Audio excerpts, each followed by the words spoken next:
मेरा नाम कनिका है। ये मेरी ज़िंदगी की एक दुख भरी कहानी है, जिसे सुनकर आपकी आंखों में आंसू आ जाएंगे। मैं बंगले में अपनी मालकिन की खास नौकरानी थी। मेरी उम्र 32 साल थी और मेरे 3 बच्चे थे, 2 बेटे और 1 बेटी।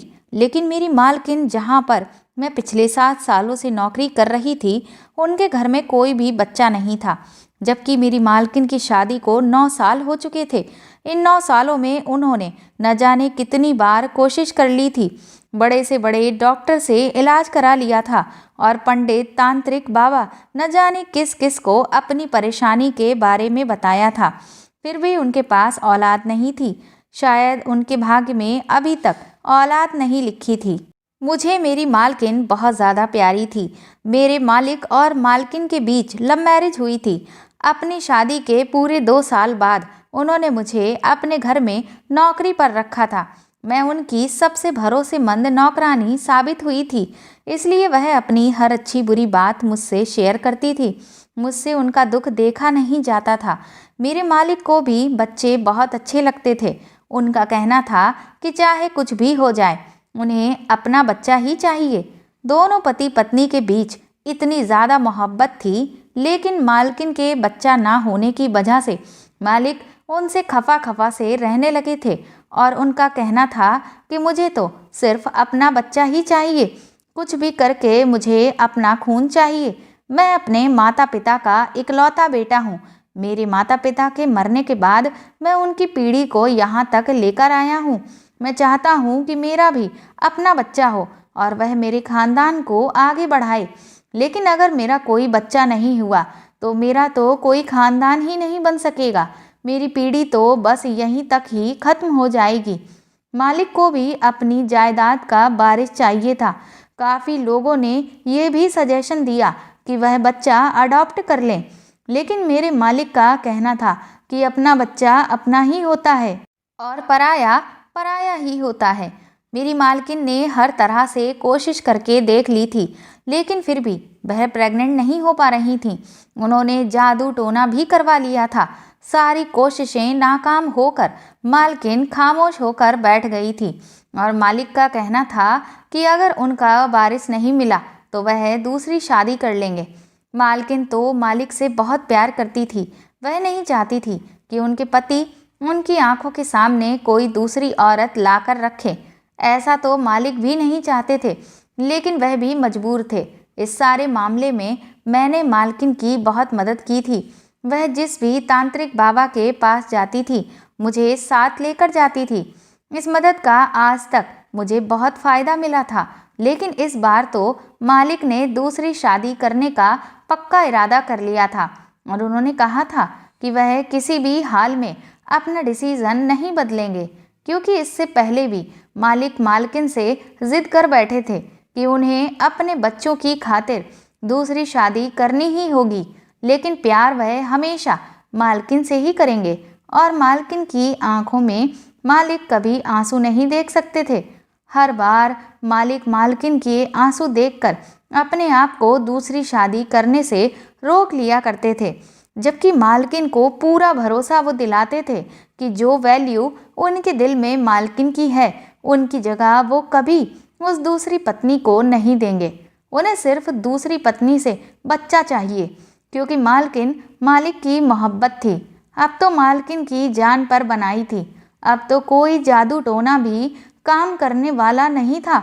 मालिक ने अब जो फैसला कर लिया था सो कर लिया था। मालकिन बहुत ज़्यादा परेशान थी। मैं उन्हें देख रही थी कि वह रो रही थीं। उनकी हालत बहुत ज़्यादा खराब थी। वह अपने कमरे में आंखों में आंसू लिए इधर से उधर चक्कर काट रही थी। मैंने उनसे कहा कि मालकिन, आप परेशान मत हो, सब ठीक हो जाएगा, कुछ भी गलत नहीं होगा। तो उन्होंने कहा कि तुम्हें नहीं पता है कनिका, मैं अपने पति की दूसरी पत्नी को बर्दाश्त नहीं कर सकती। मैं नहीं चाहती कि एक ही घर में रहते हुए मेरी सूरत पर मेरी सौतन आ जाए। मैं अपने पति से बहुत प्यार करती हूँ। मुझे नहीं पता था कि शादी के बाद भगवान मुझे औलाद नहीं देगा और इस वजह से मेरे पति के दिल में मेरे लिए मोहब्बत कम हो जाएगी, बल्कि ख़त्म ही हो जाएगी। मैंने मालकिन को तसल्ली दी और कहा कि ऐसा नहीं है। मालकिन, मालिक आपसे बहुत प्यार करते हैं और वह मजबूरी में ही दूसरी शादी करना चाहते हैं। मालकिन कहने लगी, क्या तुम्हें पता है कि जब मेरे पति की दूसरी पत्नी इस घर में आ जाएगी और वह उन्हें बच्चा पैदा करके दे देगी तो उनके दिल में मेरे लिए जो बची कुची मोहब्बत है वह भी खत्म हो जाएगी, क्योंकि मैं तो उनको बच्चा नहीं दे सकी। जो औरत उनको बच्चा देगी तो मेरे पति उसी को और उसके बच्चे को ही ज़्यादा वैल्यू देंगे।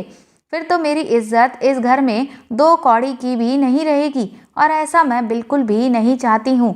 हाँ, ऐसा ज़रूर है कि मेरा पति किसी दूसरे का बच्चा ले ले, लेकिन सारी ज़िंदगी के लिए मेरे ही घर में मेरे सामने सौतन को ना लेकर आए।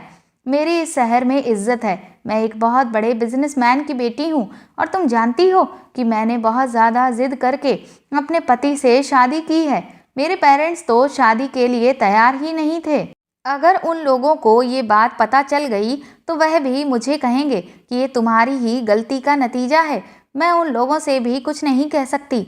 मेरे पति के दोस्त भी उनको यही एडवाइस देते हैं कि वह दूसरी शादी कर ले ताकि इस घर में जो मेरी वैल्यू है वह बिल्कुल ख़त्म हो जाए। लेकिन मैं ऐसा बिल्कुल नहीं होने दूंगी। मैं कोई ना कोई रास्ता निकाल कर ही रहूंगी। मालकिन हद से ज़्यादा परेशान थी। फिर अचानक वह चक्कर लगाते लगाते एक तरफ रुक गई और मेरे चेहरे की तरफ अजीब नज़रों से देखने लगी। मैं भी मालकिन को ही देख रही थी कि अचानक उनका मुझसे क्या काम पड़ गया और वह मुझे इस तरह से क्यों देख रही हैं। तभी मालकिन ने अचानक मुझसे कहा कि कनिका, क्या तुम मेरी मदद कर सकती हो? उन्होंने अचानक मेरी आंखों में देखकर मेरे हाथों को थामकर मुझसे सवाल किया तो मैं हैरान हो गई थी। मैंने उनसे कहा कि हाँ, मैं तो हमेशा आपका काम करने के लिए तैयार रहती हूँ। आपको ऐसा कहने की बिल्कुल ज़रूरत नहीं है, क्योंकि ये मेरा फ़र्ज़ है। मैंने कहा कि आपको पूछने की ज़रूरत नहीं है, आप तो बस मुझे अपना काम बताओ कि मुझे क्या करना है, मैं किस तरह से आपकी मदद कर सकती हूँ। तो उन्होंने कहा कि मैं आज तुमसे ऐसी मदद मांगने जा रही हूँ, शायद इस मदद के लिए तुम कभी तैयार ना हो। उनकी बात सुनकर मैं हैरान हो गई थी कि ऐसा आखिर कौन सा काम था और ऐसी कौन सी मदद थी जो मैं उनके लिए नहीं कर सकती थी। मैंने कहा कि मालकिन, मैं आपकी हर मदद करने की पूरी कोशिश करूँगी। आपने सोच भी कैसे लिया कि मैं आपको इनकार कर दूंगी? तो उन्होंने कहा कि जो बात अब मैं तुमसे कहने जा रही हूँ, शायद वो तुम्हारे लिए सुनना बहुत मुश्किल और करना भी बहुत मुश्किल होगा और तुम इनकार भी कर दोगी। उनकी बात सुनकर मुझे सच में बड़ी हैरानी हुई थी कि आखिर ऐसी कौन सी मदद थी जो वह मुझसे चाहती थी। लेकिन अगले ही पल उन्होंने मेरी आंखों में देखकर मुझसे ऐसी मदद मांग ली थी जिसे सुनकर मेरे पैरों तले से ज़मीन निकल गई थी। मालकिन की बात सुनकर एक पल के लिए मैं हैरान रह गई। वह मेरे चेहरे के एक्सप्रेशन देख रही थी और समझ गई थी कि मैं कंफ्यूज हो गई हूँ। फिर मेरी तरफ देखकर वह कहने लगी, मैं जानती थी कि तुम मेरी मदद नहीं करोगी इस मामले में, क्योंकि ये काम बहुत मुश्किल है। कोई भी औरत इस काम को इतनी आसानी से नहीं करेगी। फिर मैंने कहा कि मालकिन, ऐसा कैसे हो सकता है? मैं इतना बड़ा काम कैसे कर सकती हूँ, वह भी किसी को बिना बताए? और इस काम से जितना नुकसान मुझे होगा उससे कहीं ज़्यादा आपको ही होगा। मैं आपकी मदद कर दूंगी। लेकिन मैं सोच में पड़ गई थी।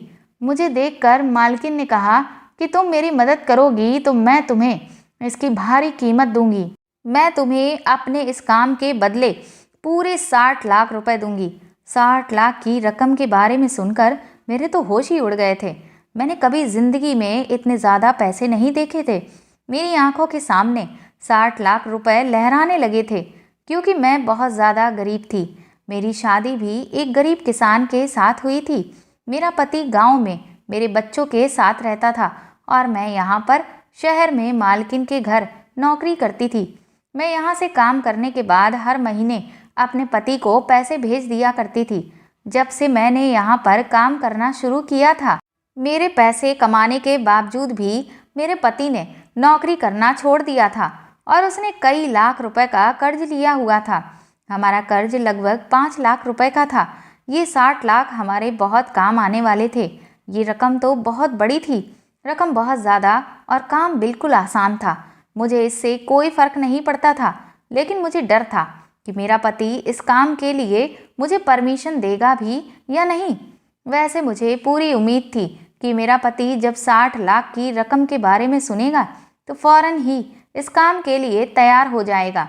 यही सोचते हुए मैं फौरन मालकिन का काम करने के लिए तैयार हो गई थी।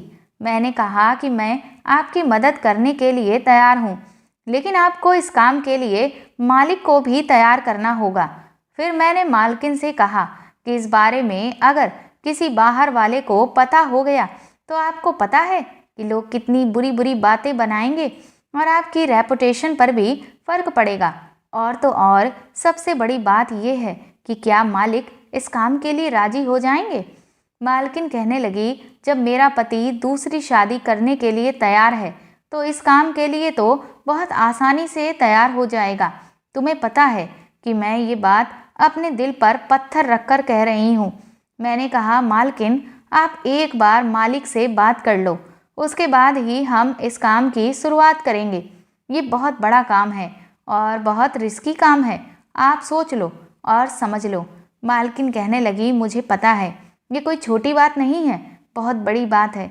मैंने मालकिन से कहा, आप एक बार फिर सोच लो, ऐसा ना हो कि बाद में आपको पछताना पड़े। मालकिन ने कहा, मैंने बड़ी मुश्किल से फैसला किया है और अब मैं अपने फैसले से मुकरने वाली नहीं हूँ। तुम मेरी फिक्र मत करो, मैं खुद पर कंट्रोल कर लूँगी। बस तुम मेरी मदद करने के लिए तैयार हो जाओ, ऐसा ना हो कि सब कुछ खत्म हो जाए। मालकिन अपने इरादे की पक्की थी। उन्होंने इरादा कर लिया था और वह अब पीछे हटने वालों में से नहीं थी। उन्होंने कहा कि मैं सारी जिंदगी के लिए सौतन बर्दाश्त नहीं कर सकती, लेकिन एक रात के लिए परेशानी से ज़रूर गुजर सकती हूँ, इसीलिए उन्हें ये सब करना ही होगा। मैंने भी अपने दिल को पक्का कर लिया था। ये काम मेरे लिए भी बहुत बड़ा था। पहले तो मुझे अपने पति से परमिशन लेनी थी, उसके बाद मुझे इस काम को अंजाम देना था। ये काम सच में दिल दहला देने वाला था। अगर मेरे पति ने मुझे इजाज़त दे दी तो मैं हर तरह से मालकिन की मदद करने के लिए तैयार हूँ और जितना हो सकता है लोगों से हमने इस बात को छुपाकर ही इस काम को अंजाम देना था, क्योंकि लोगों के सामने अगर मालिक और मालकिन की पोल खुल जाएगी तो लोग उन्हें गलत समझेंगे। वैसे मुझे मालिक से भी डर लग रहा था, क्योंकि मालिक गुस्से के बहुत तेज थे, मालकिन से बहुत प्यार करते थे। लेकिन जब उन्हें पता चलेगा कि मालकिन ने इस तरह का प्लान बनाया है तो ना जाने उनका क्या रिएक्शन होगा। मालकिन के बताए हुए प्लान पर हम दोनों ने एक ही साथ ध्यान देना शुरू कर दिया था। मैंने अपने पति को फ़ोन कर दिया था और मालकिन को अब मालिक के आने का इंतज़ार था।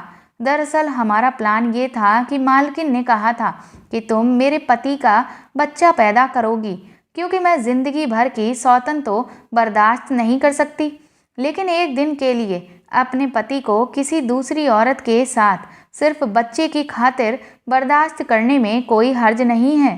सिर्फ एक रात की ही तो बात है।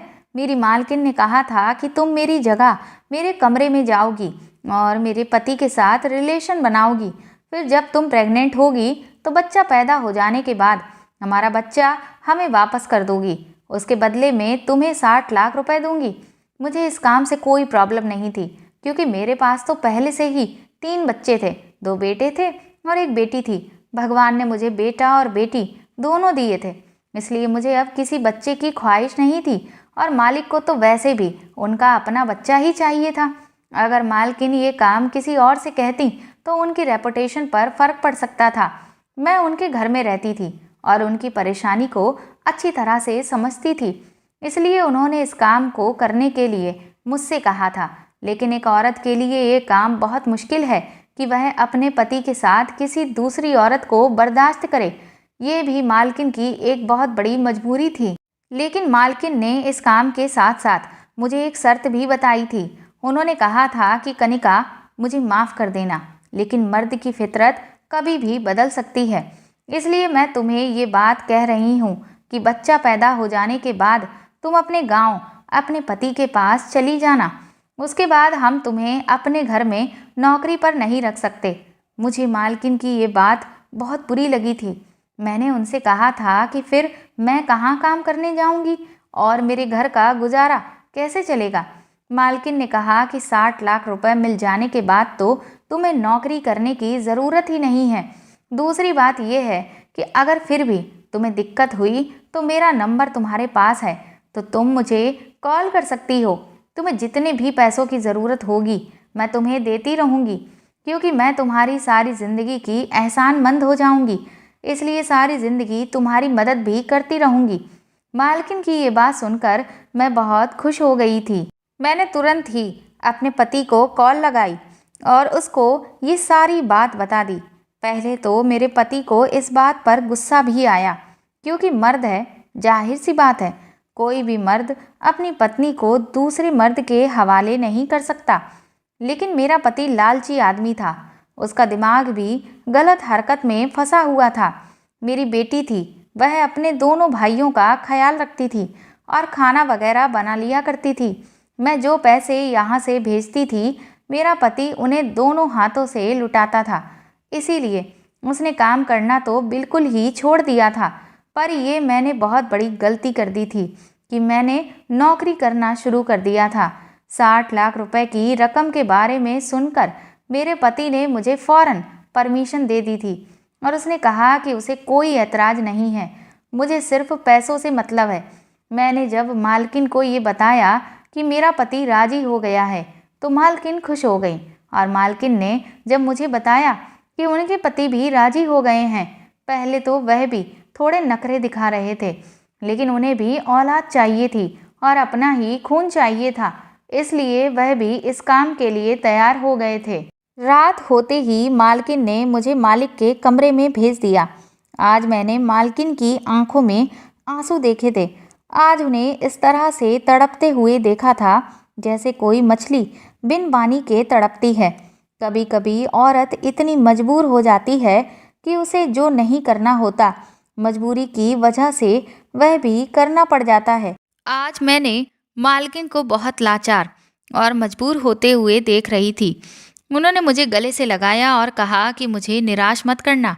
मैं जिस इरादे से तुम्हें भेज रही हूँ, भगवान करे मेरा वो इरादा पूरा हो जाए और मेरे पति को औलाद मिल जाए, ताकि मेरे बच्चे की कमी पूरी हो जाए और मेरा पति भी मुझसे अलग ना हो। मैं मालिक के कमरे में चली गई थी और मालकिन नींद की दवाई खाकर अपने कमरे में सोने के लिए चली गई थी। वह रात शायद मालकिन के लिए कांटों पर गुजरी थी। जैसा हमने सोचा था, हमें ज़्यादा इंतज़ार करने की ज़रूरत नहीं पड़ी थी और जल्दी ही मेरी तबीयत पहले दिनों से खराब रहने लगी थी। मालकिन ने मुझे शहर की सबसे अच्छी डॉक्टर के यहाँ दिखाया था। डॉक्टर ने मुझे गुड न्यूज़ सुनाई थी, तो मालकिन और मालिक बहुत ज़्यादा खुश हो गए थे। मालकिन से ज़्यादा तो मालिक खुश थे। उनकी तो खुशी का ठिकाना ही नहीं था। पहली कामयाबी तो हमें मिल चुकी थी।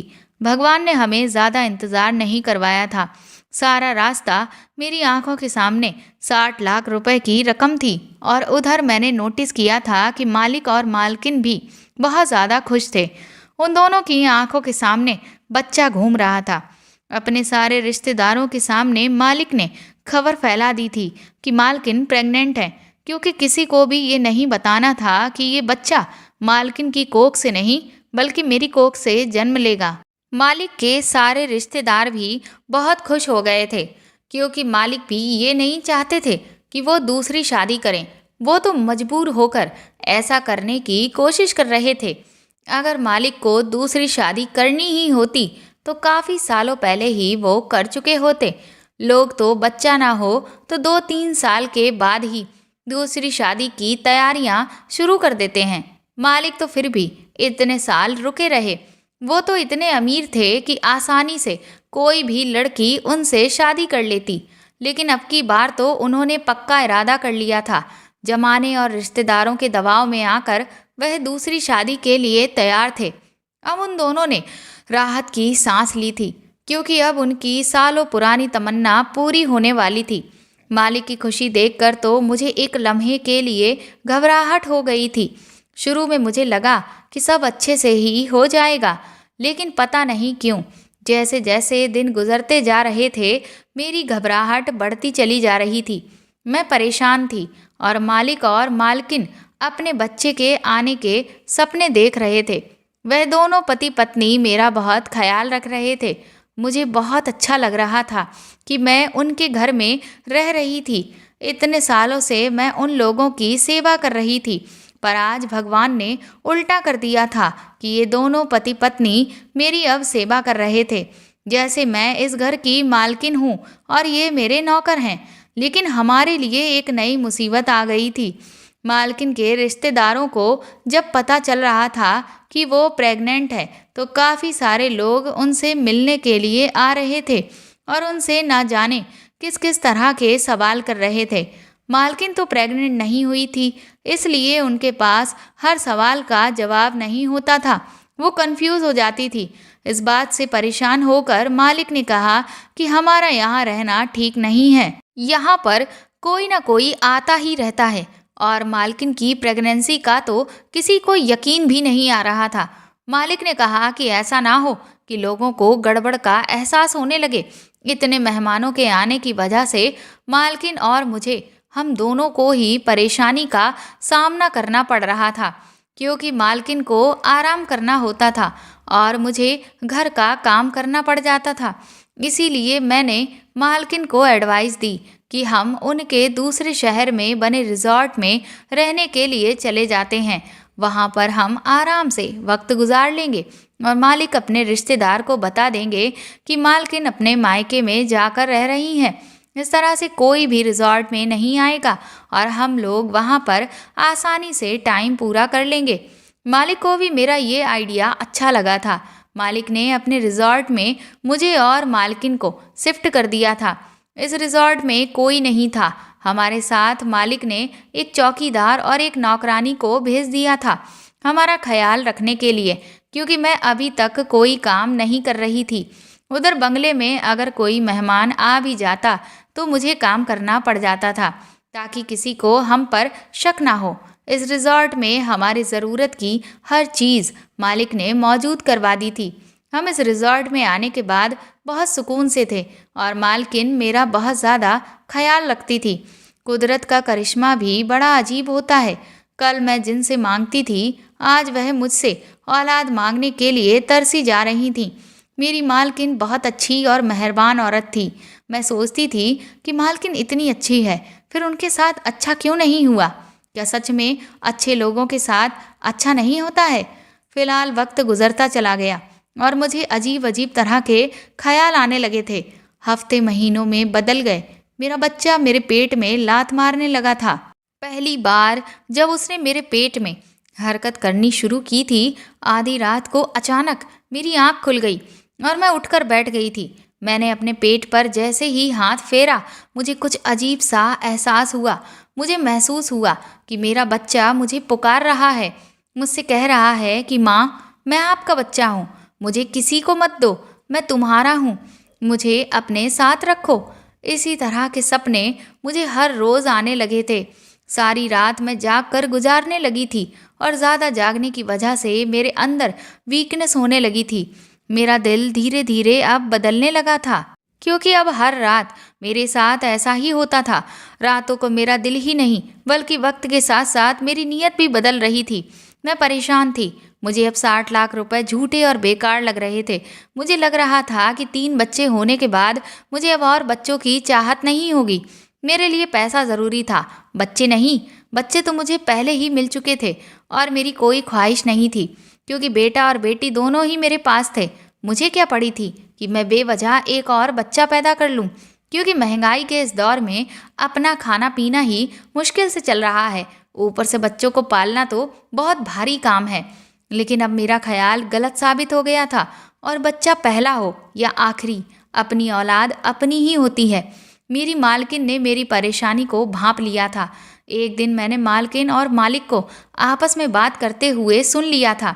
मालकिन मालिक से कह रही थी कि कहीं ऐसा ना हो कि ये ऐन मौके पर कनिका की नीयत बदल जाए। मालिक ने कहा कि ऐसा नहीं हो सकता है, उसकी नीयत कभी नहीं बदलेगी, क्योंकि उसके पहले से ही बच्चे हैं। उसे पैसों की ज़रूरत है, बच्चों की नहीं। वह मुझसे भी बार बार सवाल करती थी कि मैं इतनी खामोश क्यों रहती हूँ। मालिक हर हफ्ते रिजॉर्ट का चक्कर लगाने आते थे और मेरे लिए बहुत सारे फ्रूट्स, जूस और ज़रूरत का सामान लेकर आते थे। हर महीने मेरा डॉक्टर से ट्रीटमेंट भी चल रहा था। डॉक्टर ने मुझे डिलीवरी की डेट दे दी थी। ये बात मेरी मालकिन ने फौरन मालिक को बताई तो मालिक बहुत ज़्यादा खुश हो गए थे। मालिक ने मेरे इलाज के लिए मालकिन को बहुत सारे पैसे दे दिए थे और कहा था कि किसी भी चीज़ में कोई कमी नहीं आनी चाहिए। इधर मेरा दिल बार बार अपने इस बच्चे के लिए परेशान था। रात का टाइम था और मालकिन ने मुझे कहा कि सुबह हमें हॉस्पिटल जाना है क्योंकि मेरा बच्चा पैदा होने में सिर्फ आज की रात ही रह गई थी।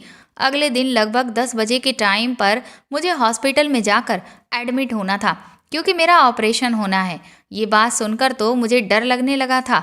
मैंने दिल में सोचा, नहीं, मैं अपना बच्चा किसी को नहीं दे सकती। ये मेरा बच्चा है। मैं इसे 60 लाख रुपए की वजह से किसी दूसरे के हवाले नहीं करूंगी। भले ही इस बच्चे के पिता मालिक थे, लेकिन माँ तो मैं थी जो उसको जन्म देने वाली थी। पिता से ज़्यादा ममता माँ के दिल में होती है, जो पूरे 9 महीने तकलीफ झेलकर उसे अपनी कोख में रखती है। और भला मैं अपने बच्चे को 9 महीने अपने पेट में रखने के बाद किसी दूसरी माँ की गोद में कैसे डाल सकती थी? अपने शरीर के हिस्से को मैं किसी और के हवाले नहीं कर सकती थी। मैंने सोच लिया था कि ये मेरा बच्चा है और मैं इसे 60 लाख रुपए में तो क्या, 60 करोड़ में भी किसी को नहीं दूंगी। मेरी नीयत और दिल दोनों ही बदल चुके थे। मैंने देखा मालकिन रात होने के बाद अपने कमरे में जाकर सो चुकी थी। मैंने जल्दी से अपना सामान पैक किया और चुपके से मैं वहाँ से भाग गई थी। मुझे तकलीफ भी होनी शुरू हो गई थी क्योंकि मेरी डिलीवरी की डेट दी जा चुकी थी। मैं जल्दी से निकल आई और रातों रात मैंने रात वाली बस पकड़ी और बस में सवार हो गई। मैंने कभी ऑपरेशन नहीं करवाया था क्योंकि मेरे तीनों बच्चे नॉर्मल पैदा हुए थे। मुझे इस दर्द की आदत हो चुकी थी। मैं अपनी मालकिन और मालिक को बहुत बड़ा धोखा देकर वहाँ से भाग निकली थी क्योंकि मुझे अपना बच्चा चाहिए था। पीछे मालिक और मालकिन का क्या हाल होगा, मैं इस बारे में सोचना ही नहीं चाहती थी। मुझे सिर्फ ख्याल था तो अपने बच्चे का, जिसे बचाना मेरी जिम्मेदारी थी। लगभग 7 घंटे का सफ़र करने के बाद मैं अपने गांव पहुंच गई थी, लेकिन अब मुझे दर्द तेजी से शुरू हो गया था। मैं अपने घर नहीं गई थी क्योंकि मेरा पति तो वहां पर 60 लाख रुपए की उम्मीद लगाए बैठा हुआ था। मेरे पति पर बहुत सारा कर्जा था। इन 9 महीनों में उसने 60 लाख रुपए के न जाने कितने सपने देख लिए थे। अगर मैं उसके पास चली गई तो मुझे उम्मीद थी कि वह मुझे वापस मालकिन के पास ले जाएगा और उनसे पूरे पैसे हासिल कर लेगा। मेरा पति तो पहले ही बहुत लालची इंसान था। जो आदमी अपनी पत्नी को दूसरे मर्द के साथ 60 लाख रुपए के लिए सोने को बर्दाश्त कर सकता है, वह कभी उसकी ममता को नहीं समझ सकता। सारा दिन वो यही सोचता रहता था कि जब 60 लाख रुपए आ जाएंगे तो मैं ये करूँगा, वह करूँगा, ये लाऊंगा, वो लाऊंगा। न जाने किस किस तरह की बातें करता था। उसे अपनी पत्नी और बच्चे से ज़्यादा पैसों से प्यार था। मैं गांव की खास दाई कमला के पास चली गई थी। मेरे बाकी के बच्चे भी इसी औरत ने पैदा करवाए थे। मैं कमला के घर पर गई और ज़ोर ज़ोर से दरवाज़ा बजाया। मैं रात के 2 बजे के टाइम पर वहाँ से रवाना हुई थी और अभी सुबह के 8 बजने वाले थे। गर्मियों में तो सब लोग जल्दी ही सोकर उठ जाते हैं। दाई या डॉक्टर को तो आदत होती है कि कभी भी उनके पास पेशेंट आ जाए उसको हैंडल कर लेती हैं। दाई ने जैसे ही दरवाज़ा खोला वह मुझे देखकर बड़ी हैरान हो गई थी और कहने लगी कि अब की बार तुम शुरुआत के ही दिनों में मेरे पास नहीं आई। तुम्हारे बच्चे तो काफ़ी बड़े हो गए हैं। तुमने काफ़ी सालों बाद बच्चे की पैदाइश के बारे में सोचा। मैंने कहा कि वो शायद भगवान की यही मर्जी थी। ये कहकर मैं खामोश हो गई थी। वह मुझसे और ज़्यादा बातें कर रही थी। मैंने उससे कहा कि ज़्यादा बातों का टाइम नहीं है, मुझे दर्द हो रहा है, मेरी डिलीवरी का टाइम आ गया है, इसलिए मैं आपके पास आई हूँ। मुझे मेरा बच्चा सही सलामत चाहिए। जल्दी मुझे बच्चा डिलीवर करके दे दो। मैं यही सोचकर परेशान हो रही थी कि कहीं मालिक के आदमी यहाँ पर ना आ जाएं और मुझसे मेरा बच्चा ना छीन लें। मुझे जल्दी ही अपना बच्चा यहाँ से लेकर कहीं दूर जाना होगा। मुझे मालिक और मालकिन से डर लग रहा था और ये भी डर था कि कहीं मेरा पति लालच में आकर ये बच्चा मालकिन को ना पहुंचा दे। इसलिए मैं अपने घर भी वापस नहीं जा सकती थी। डर और परेशानी की वजह से मेरा बुरा हाल हो रहा था। मैंने ये तक नहीं सोचा था कि जब मालिक मालकिन को पता चलेगा कि मैं रात को उनके घर से भाग आई हूँ, तो पहले तो वह लोग मुझे तलाश करने की कोशिश करेंगे और उसके बाद ना जाने वह दोनों एक दूसरे के साथ क्या कर गुजरेंगे। फिलहाल मुझे दर्द शुरू हो चुके थे और मेरी डिलीवरी कमला करवा रही थी। लगभग 1 घंटे की मेहनत के बाद मेरा बच्चा इस दुनिया में आ गया था। मेरी तो खुशी का कोई ठिकाना ही नहीं था। मैंने सोच लिया था कि मैं जल्दी ही अपने बच्चे को उठाकर यहाँ से कहीं दूर चली जाऊंगी, यहाँ से बिल्कुल गायब हो जाऊंगी, ताकि मेरे बारे में किसी को भी कुछ भी पता न चल सके। मैं कुछ भी करके अपना बच्चा मालिक और मालकिन को नहीं दूंगी। मैं ये तक नहीं सोच रही थी कि ये वह मालकिन थी जिसने सारी जिंदगी मुझ पर एहसान किए हुए थे। मैंने उन दोनों पति पत्नी का नमक खाया था। उन्होंने मुझे खाना दिया, मुझे पहनने के लिए कपड़े दिए, मुझे रहने के लिए जगह दी थी। वो मुझे ये सब ना देती तो हमारे पास खाने के लिए कुछ भी नहीं होता। मैंने मालकिन की किसी अच्छी बात को याद नहीं किया और उन दोनों को बच्चे का सपना दिखाकर आज उनकी आंखों से उनके सारे सपने छीन लिए हैं। उनकी ख्वाहिश पूरी होने के टाइम पर मैं उनकी सारी ख्वाहिशों को बिना पूरा किए ही वहां से भाग गई थी। उन दोनों से किया इतना बड़ा वादा 9 महीने तक मैंने रखा और जब वह वादा पूरा करने का टाइम आया तो मैंने उन्हें बेवकूफ़ बना दिया। मुझे नहीं पता था कि एक माँ इतनी खुद गर्ज होती है जितनी मैं हो गई थी। मैंने उन दोनों पति पत्नी की फीलिंग्स की कदर भी नहीं की थी। दोनों ने मुझ पर भरोसा किया था। अपने बच्चे की रोने की आवाज़ सुनकर मुझे लगा कि मेरी जान में जान आ गई है। जब मेरा बच्चा पैदा हो गया तो 2-3 घंटे आराम करने के बाद मैं अपने बच्चे को लेकर बहुत दूर चली आई थी। ये छोटा सा गांव था जहाँ पर बहुत कम लोग रहते थे।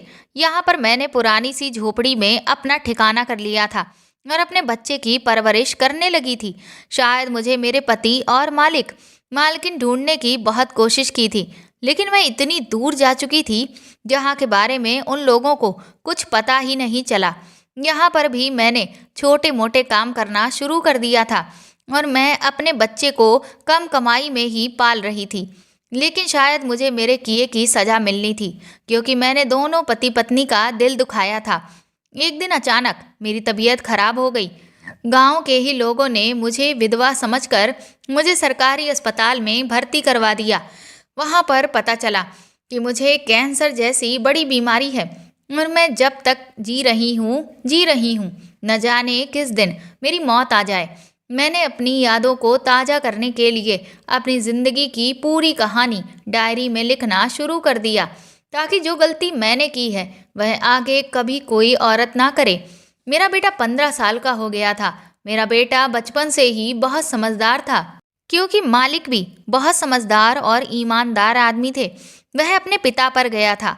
भगवान ने मेरे बेटे की परवरिश करने के लिए शायद मुझे 15 साल तक जिंदा रख लिया था। एक दिन न जाने कैसे मेरे बेटे के हाथ में वो डायरी लग गई। उसे मैं गांव के ही सरकारी स्कूल से फ्री में पढ़ा रही थी। मेरा बेटा पढ़ाई में बहुत अच्छा था। मेरे बेटे ने डायरी पढ़ ली और उसे मेरी हकीकत के बारे में सब कुछ पता चल गया। जब उसने मुझसे इस बारे में सवाल किया तो मैं डर गई कि इसे कहाँ से पता चल गया था। उसने मुझे मेरी डायरी दिखाई। मेरे बेटे ने मेरी जान बचाने के लिए एक कदम उठाया। उस डायरी में शहर का एड्रेस लिखा हुआ था, जिसमें मालिक और मालकिन का बंगला था। वह मुझे गांव की ही मासी के पास छोड़कर मालिक और मालकिन के पास चला गया और मेरी डायरी भी अपने साथ ले गया। मैंने उसे जाने से बहुत मना किया था, लेकिन उसने मेरी एक ना सुनी। उसने सारी हकीकत मालिक और मालकिन को बताई। पहले उन्हें लगा ये बच्चा झूठ बोल रहा है, लेकिन जब उन्होंने उसकी शक्ल को गौर से देखा तो वह हैरान रह गए थे, क्योंकि मालिक के गाल पर एक छोटा सा मस्सा था। यही मस्सा उस लड़के के गाल पर भी था, जिससे साफ जाहिर हो रहा था कि ये लड़का मालिक का ही बेटा है। और उसके बात करने का अंदाज भी बिल्कुल मालिक की तरह ही था। उन्हें भरोसा हो गया था कि वह उनकी ही औलाद है। मालिक और मालकिन अपने गुस्से की वजह से चाहते थे कि वह मेरी मदद ना करें। मेरे बेटे ने कहा था कि वो लोग उसके साथ चलें, उसकी माँ की जान बचा लें। उनको शहर इलाज के लिए लेकर जाना है और उनका ऑपरेशन होना है, वरना माँ मर जाएगी। मेरे भाग जाने के बाद उन्होंने बच्चों की ख्वाहिश को खत्म कर दिया था, क्योंकि उन्होंने मान लिया कि शायद भगवान नहीं चाहता कि हमारे पास बच्चा आए। अब भगवान से बढ़कर तो कुछ नहीं है। वो उस लड़के के साथ मुझसे मिलने आए तो मुझे देखकर उनकी पुरानी यादें ताज़ा हो गईं। फिलहाल उन्होंने मुझे इतनी बीमारी में तड़पते हुए देखकर माफ़ तो कर दिया था, लेकिन उन्होंने मुझसे कहा कि तुमने अच्छा नहीं किया था। तुम जानती थी हमने दुनिया वालों से झूठ बोला था। जब तुम भाग गईं तो हमने लोगों से कहा कि हमारा बच्चा अस्पताल में पैदा हुआ था, लेकिन अस्पताल में ही किसी ने चोरी कर लिया था और उसका कुछ पता ना चला और हम फिर से बे औलाद रह गए। हमें क्या पता था कि आज 15 साल के बाद हम अपने बेटे को इस तरह से देखेंगे। मैंने मालिक और मालकिन से हाथ जोड़कर माफ़ी मांगी। उन दोनों ने मुझे माफ़ कर दिया और वह लोग मुझे शहर ले गए। वहाँ ले जाकर उन्होंने अस्पताल में मेरा ऑपरेशन करवाया। भगवान ने शायद मुझे ज़िंदगी दे दी थी। मेरी गलती तो बहुत बड़ी थी। जिसके लिए मुझे मौत मिलती वह भी कम थी, लेकिन मेरे बेटे की दुआ और उसकी मेहनत थी कि मैं बच गई। मेरे दूसरे बच्चों को भी पता चल गया था कि मैं 15 साल तक कहाँ छुपी रही। मेरा पति 10 साल पहले किसी एक्सीडेंट में मर गया था और मेरे बच्चों ने मुझे तलाश करने की बहुत कोशिश की। एक तरह से मैंने अपने बच्चों का भी दिल दुखाया था कि अपने तीनों बच्चों को छोड़कर मैं चली गई थी। और इधर जो मालिक का बेटा 15 साल तक वह मालिक और मालकिन से दूर रहा। मैंने मालिक और मालकिन के बेटा उनको सौंप दिया था, लेकिन मेरा बेटा मुझे ही अपनी माँ समझता था। उसे सारी हकीकत के बारे में तो पता था, लेकिन मैंने उसे कहा कि बेटा, शायद यही मेरी गलती का पश्चाताप है। मैं इसी तरह से अपनी गलती को सुधार सकती हूँ। मैं अब और इन पति पत्नी के साथ गलत नहीं कर सकती। इन्हीं की वजह से तो मेरी ज़िंदगी बच सकी है। मैं तुमसे मिलने आया करूँगी, लेकिन तुम्हारे असली पिता तो मालिक ही हैं। इस तरह से मैं अपने गांव बच्चों के पास चली गई और मालिक मालकिन को उनका बेटा वापस कर दिया। मैं अपने बच्चों के साथ रहकर खुश हूँ। उन्होंने मुझे 60 लाख रुपए दे दिए। मुझे 60 लाख की कोई ज़रूरत नहीं थी, लेकिन उन्होंने कहा ये पैसा रख लो, तुम्हारे काम आएगा। मुझे अफसोस हो रहा था कि इन भले पति पत्नी के साथ मैंने बहुत गलत किया था, लेकिन मुझे अपने छोटे बेटे की याद अभी भी सताती है। जब मुझे उसकी याद आती है तो मैं उससे मिलने के लिए चली जाती हूँ। मालिक मालकिन ने लोगों को बताया कि ये उनका वही बेटा है जो अस्पताल से चोरी हो गया था और अब 15 साल बाद ये उनको मिल गया है। मेरे बेटे ने मालिक मालकिन को अपना माता पिता मान लिया और वह उनके साथ उनके घर में बहुत खुश है। तो दोस्तों, आपको ये कहानी कैसी लगी कमेंट करके ज़रूर बताएं और प्लीज़ इस कहानी को ज़्यादा से ज़्यादा शेयर और लाइक करें। आप चाहें तो मुझे सुपर थैंक्स भी दे सकते हैं। साथ ही अगर आप चैनल पर नए हैं तो सब्सक्राइब करके बेल आइकन ज़रूर दबा दें, ताकि आगे भी मैं आपको ऐसी ही अच्छी कहानियाँ सुनाती रहूँ। Thank you.